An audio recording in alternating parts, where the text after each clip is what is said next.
When I started working in the ophthalmology space, it was in the early 2000s. And we're clearly operating in a different era now. Um, what do you think about the current situation versus ophthalmology historically?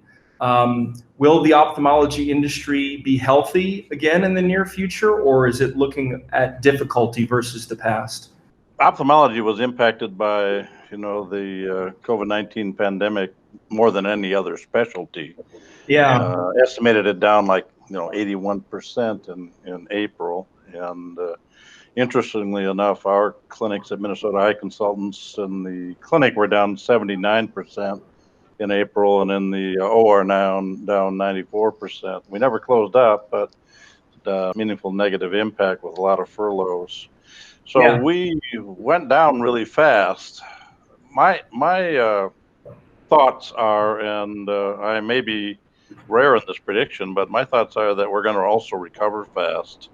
The reason I think we're going to recover fast is that people value their vision very highly. Many people value their vision and fear blindness, more than they fear cancer or even death. So what we're finding is that our patients are very motivated to get back into our offices, whether it be for routine care or for surgery. They want us to provide them a safe environment, and we're working hard to do that.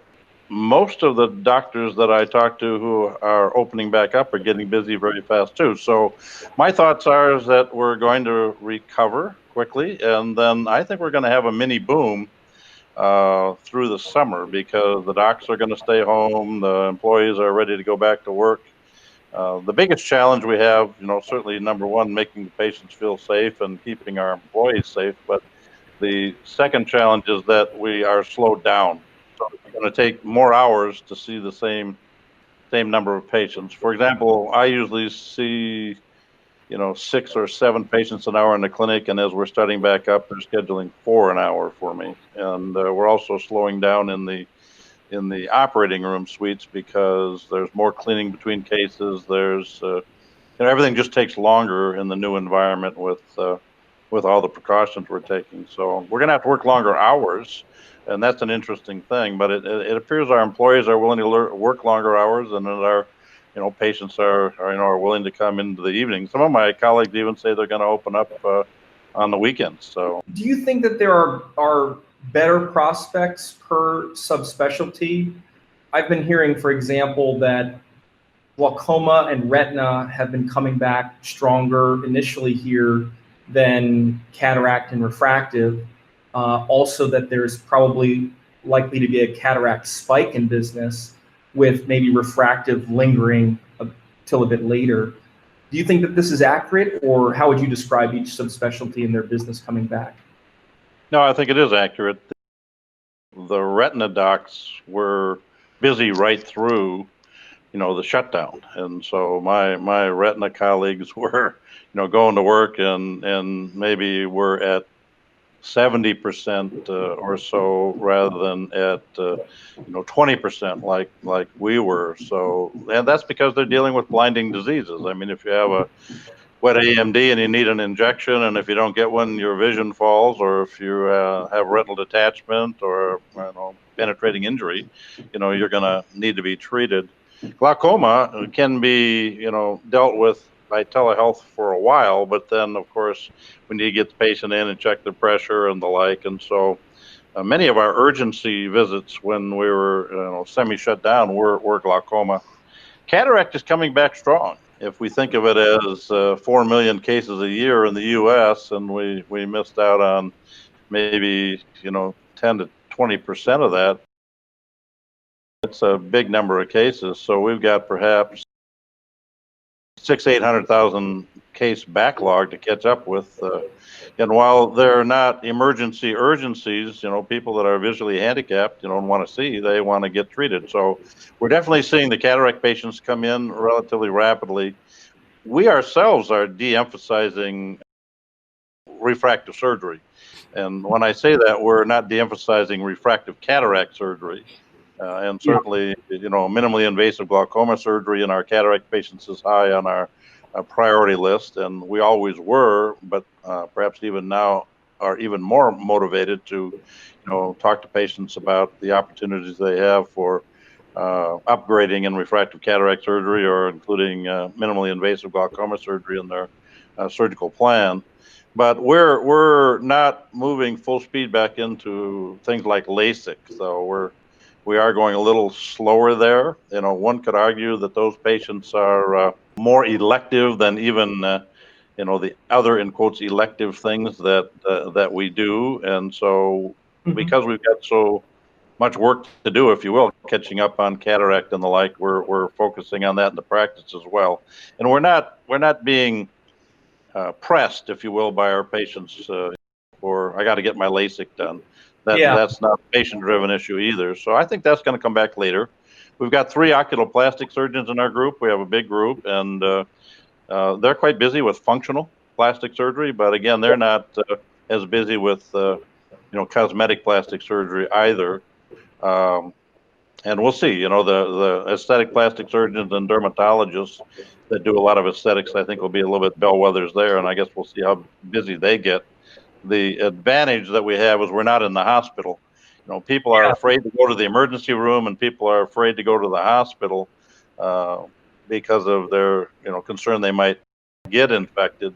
They're less afraid to come to an ophthalmology or even optometry office, or an ASC that's independent of a hospital, or to a dermatologist's office. Well, it's interesting to consider, electives across different areas of medicine as you have, because I'd be curious how people would value, for example, their bodies versus their vision in terms of refractive surgery. In other words, would people be more susceptible, or would they be more prone to going under the knife for an enhanced body change despite the possible COVID environment versus a tweak for refractive to the eyes? What do you think about that? We like to think of refractive corneal surgery, for example, as functional and not cosmetic.